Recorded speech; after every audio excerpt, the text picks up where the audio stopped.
Phone చేశాడు, group study చేద్దాం రా అన్నాడు. అయ్యి బాబు గ్రూప్ స్టడీ చేద్దాం రా అన్నాడు. ఫాస్ట్గా బ్యాగ్లు వేసుకొని అందరూ వచ్చారు, జిప్పులు ఓపెన్ చేసి బీర్లు తీశారు. నాకు అర్థం కాదు. ఇప్పుడు group study, sem exam, books కదా నువ్వు తీయాల్సింది. బుక్స్ బ్రో, ఎందుకు అలా నవ్వుతాను నువ్వు? బీర్లు తీశారన్నప్పుడు కూడా నవ్వలా. బుక్స్ ఇవా, బుక్స్ అంటే నవ్వుతున్నాడు. చీప్ లేక అయిపోయింది మన జనరేషన్. వేసుకుంటావా బూతు, తిన్నావా బూతు. హే మొన్న ఒకసారి ఇలాగే ఇక్కడే కూర్చున్నాడు ఇదే టేబుల్ మీద, ఫ్రెంచ్ ఫ్రైస్ నంచుకొని ఇలా అన్నాడు. పడిపోయింది అన్న, అందరూ నవ్వుతున్నారు. ఎందుకు నవ్వుతున్నారు ఇవిడికి అర్థం కావట్లేదు. వరస్ట్కున్నారు అర్థం కాలేదు. సరే బీర్లు తీశారు. బీర్లు తీసేసరికి నాకు డౌట్ వచ్చింది. మనం చదువుకుందాం అనుకున్నాం కదా, మీరెందుకు బీర్లు తెచ్చారు అంటే, అందులో ఒక పెద్ద మనిషి ఉన్నాడు, పెద్ద ముండవాడు. వాడు వచ్చి, ఒరే బీరు తాగి నీకు గుర్తుంది అంటే అదిరా ఒరిజినల్ చదువు అంటే అన్నాడు. బీరు తాగితే డ్యాన్స్ చేయాలనిపిస్తుంది, లేకపోతే నేను కొట్టాలనిపిస్తుంది, కొట్టుకోవాలనిపిస్తుంది. ఈ చదువు ఎందుకు చదవాలనిపిస్తుంది నాకు అర్థం కాల.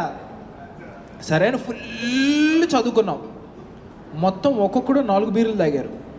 ఈ పెద్ద మనిషి మాత్రం 6 తాగాడు. ఆడు కొంచెం ఎక్కువ చదువుదాను చదివాడు. చదివిందంతా మళ్ళీ వెనక అక్కేసాడు కూడా.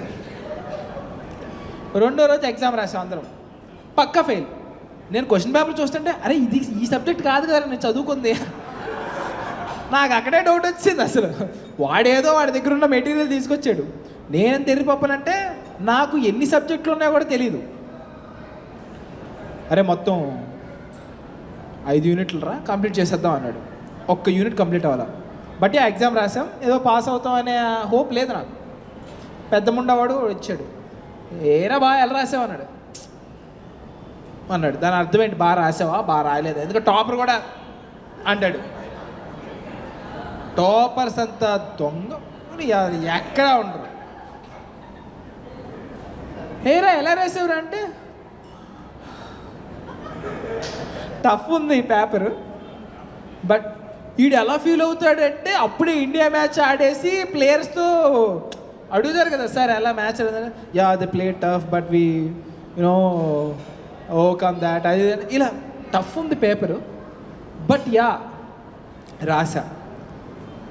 నా ప్రాబ్లం ఏంటంటే నేను రాసిన దాంట్లో ఇనఫ్ మార్క్స్, ఇనఫ్ అంటే ఏంట్రా, ఇనఫ్ అంటే పాస్ అవడం, ఆడి దాంట్లో ఇనఫ్ అంటే 90 రావడం. ఇనఫ్ కాదు అది, ఇంకా ఏదో అది. అలా వద్దు. ఎలా రాసావు చెప్పంటే పోద్రా అన్నాడు. మరి నిన్న బీర్లంటివి, మెటీరియల్ అంటివి, చదవాలంటివి, మరి ఏంద్రా నువ్వు రాసింది ఎక్కువగా అంటే, ఒరే కక్కిసే కదరా నాలెడ్జ్ అంతా బయటకు వచ్చింది అంట.